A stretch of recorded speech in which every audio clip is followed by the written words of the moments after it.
Hello learners of all ages, my name is Mr. Montgomery. I teach 4th and 5th grade math, and today we're going to be comparing and ordering decimals. Now, when we compare and order decimals, there's one key thing that we always have to do, is line up the decimal points. Now, at first glance, a lot of students, 4th graders, 5th graders, and beyond, think that the larger number, or the one with more numbers, is the bigger number. And that's not always necessarily the case. What we do is we line up place values, similar to how we lined up the place values when we added and subtracted, making sure that all the place values are in line before we even get started.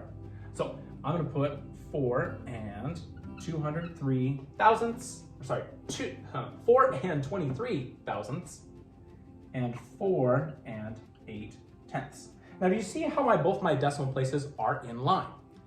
That's how I know that I can start to compare them only if all the place values are filled in. Well, as you can see, I have 1 and 2 place values that are not filled in completely. We've learned previously in the chapter, we need to make this an equivalent decimal, meaning I can put zeros at the end, and it does not change the value of 4 and 8 tenths. 4 and 800 thousandths is the same as 4 and 8 tenths. It's just the pieces are chopped up a little bit smaller. So now they both have the same place values all the way across. The decimal places are lined up. Now I can compare, starting from the left-hand side. 4 and 4, they both check out. 0 and 8, ooh, that one's larger, which means 4 and 8 tenths is greater than 4 and 23 thousandths. And technically, if I'm going to be reading this right, it's 4 and 23 thousandths is less than 4 and 8 tenths. Now we're going to be working on ordering decimals. Now my directions say that I'm going to be going from least to greatest. And I always make note of what order I'm putting my decimals or fractions or numbers in before I even start. Because more often than not, this is a very common mistake that students flip around. They start off with going from least to greatest, and then the next set of directions they go from greatest to least. Just pay attention, don't get tricked. Okay, so I have my numbers 1 and 115 thousandths, 1 and 18 hundredths, and 1 and 12 hundredths. Well, first things first is I'm going to be lining them up and making sure that all the decimals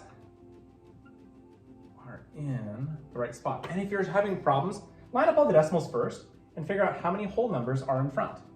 So for this one, 1, and then I have 2 digits after. But now I realize that I have 1 digit missing from both of these to make all of them in the thousandths.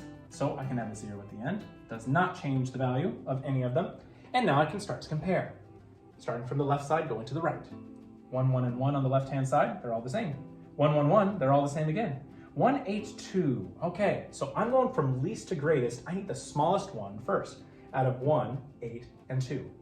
Well, 1's the smallest, so I'm going to go 1 and 115 thousandths, semicolon, and make sure that you use semicolons to separate, because if you start using commas and decimal places, it kind of gets pretty messy. So semicolon, semicolon, semicolon. All right, so this one's all checked off.